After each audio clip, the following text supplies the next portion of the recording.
భారతదేశంలో వ్యాపారం చేస్తున్నారు, పరిశ్రమ పెడుతున్నారు, కష్టపడుతున్నారు, అనేక మందికి ఉపాధి కల్పిస్తున్నారు, డబ్బులు సంపాదిస్తున్నారు. సంపాదించిన తర్వాత ఇక్కడ వద్దని చెప్పి విదేశాలకు వెళ్ళిపోతున్నారు. అలా ఏ దేశాలకు వెళ్ళిపోతున్నారు అంటే అమెరికా, బ్రిటన్, ఆస్ట్రేలియా, దుబాయ్. ఇది Kotak private EY, Kotak private plus EY వాళ్ళ సంయుక్త సర్వే తేల్చినటువంటి అంశం ఏంటంటే ఏటా 25 లక్షల మంది భారతీయులు ఇతర దేశాలకు వలస వెళ్తున్నారు. 150 మంది అధిక నికర విలువ కలిగిన సంపన్నులు అంటే ఆల్ట్రా హెచ్ఎన్ఐలు అంటే 25 కోట్లకు పైగా ఆస్తులు ఉన్నోళ్ళు ప్రతి ఏడాది 150 మంది వెళ్ళిపోతున్నారు. అమెరికా, యూకే, ఆస్ట్రేలియా, కెనడా వంటి దేశాలు స్థిరపడేందుకు గోల్డెన్ వీసా పథకాలు అమలు చేస్తున్న దుబాయ్ కూడా వాళ్ళని ఆకర్షిస్తోంది. ప్రతి 5 కోటీశ్వరులో ఒకళ్ళు విదేశాలకు వెళ్లేందుకు ప్రణాళిక సిద్ధం చేసుకుంటున్నారు. భారతీయ పౌరసత్వాన్ని కొనసాగిస్తూనే ఆతిథ్య దేశంలో శాశ్వత ప్రాతిపదిక నివసించాలనుకుంటున్నారు.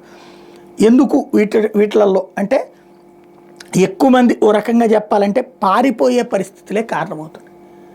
ఒక స్టేజ్కి వచ్చాక వాళ్ళు సంపన్నులు అని తెలిసాక మామూలుగా వేధించట్లా, ప్రభుత్వ విభాగాలు వేధిస్తున్నాయి ఏదో ఒక విధంగా. ఆ వేధింపులు తట్టుకోలేక వాళ్ళకి లంచాలు ఇచ్చి వాళ్ళని వాళ్ళు కాపాడుకోవాలి.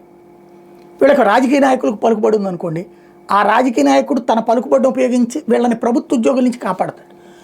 ఆ పైన వాడు క్లెయిమ్ చేసుకుంటాడు, వాడు వీళ్ళ మీద ఆశ పెట్టుకుంటాడు, వీళ్ళ ఆస్తిలో నుంచి డబ్బులు ఖర్చు పెట్టించుకోవాలనుకుంటాడు, లేకపోతే వీళ్ళని వాడు వేధించడం బిగించేస్తాడు.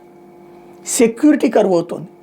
డబ్బులు సంపాదించుకున్నోడిని 24 గంటలు ఈర్ష్యగా చూసే సమాజం ఒకవైపు, ఆ ఈర్ష్యతో వాళ్ళని గురించి తప్పుగా మాట్లాడేటటువంటి సమాజం మరొక వైపు, వాళ్ళని ఏడిపిస్తుంటే వాళ్ళని హింసిస్తుంటే చప్పట్లు కొట్టుకునేటటువంటి సమాజం ఇంకోవైపు.